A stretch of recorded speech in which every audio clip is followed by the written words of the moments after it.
Hi everyone, welcome to another video. ആദ്യം തന്നെ ഒരു കാര്യം പറയാം, നമ്മളുടെ ചാനൽ ആദ്യമായിട്ട് കാണുന്നവരുണ്ടെങ്കിൽ സബ്സ്ക്രൈബ് ചെയ്യാൻ മറക്കല്ലേ. നമ്മൾ കിച്ചണിൽ യൂസ് ചെയ്യുന്ന പാത്രങ്ങളിലുള്ള എണ്ണക്കറകൾ കളയാനും കൂടാതെ തന്നെ ഈ സിങ്കിലും ഉണ്ടാവുമല്ലോ കറകളൊക്കെ, അതൊക്കെ തന്നെ വളരെ പെട്ടെന്ന് തന്നെ കഴുകിക്കളയാനുള്ളൊരു മാർഗ്ഗമുണ്ട്. അതേപോലെ തന്നെ ഏറ്റവും കൂടുതൽ ഈ കരിയും എണ്ണക്കറയൊക്കെ ഉണ്ടാവുന്നത് നിലവിളക്കിലാണല്ലേ. കർപ്പൂരവും സാമ്പ്രാണിയൊക്കെ നമ്മൾ രാവിലെയും വൈകുന്നേരമൊക്കെ കത്തിച്ച് വയ്ക്കുമ്പോൾ അതിനകത്ത് നന്നായിട്ട് കരിയും കറയൊക്കെ പിടിച്ചിരിക്കാറുണ്ടല്ലോ. അതും വളരെ പെട്ടെന്ന് തന്നെ കറയൊക്കെ പോയി ക്ലീൻ ആയിട്ട് വരുവേ. അതിനായിട്ട് വേണ്ടത് സോപ്പ് പൗഡർ ഉണ്ടല്ലോ, അതായത് നമ്മുടെ ഈ പാത്രം കഴുകുന്ന സോപ്പ് പൗഡർ ഉണ്ടല്ലോ, അതാണ്. അതുപോലെ തന്നെ മറ്റേ ലിക്വിഡ് ഉണ്ടല്ലോ, പാത്രം കഴുകുന്ന ലിക്വിഡ്, അതും കൂടെ ഒഴിച്ചിട്ട് അതിൻ്റെ മുകളിലേക്ക് നാരങ്ങ നീരാണ് കേട്ടോ പിഴിഞ്ഞു കൊടുത്തത്.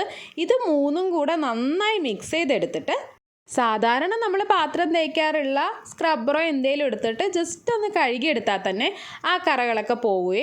ആഴ്ചയിൽ ഒരു ദിവസമൊക്കെ ഇതുപയോഗിച്ച് സിങ്ക് കഴുകുകയാണെങ്കിൽ ക്ലീൻ ആയിരിക്കും.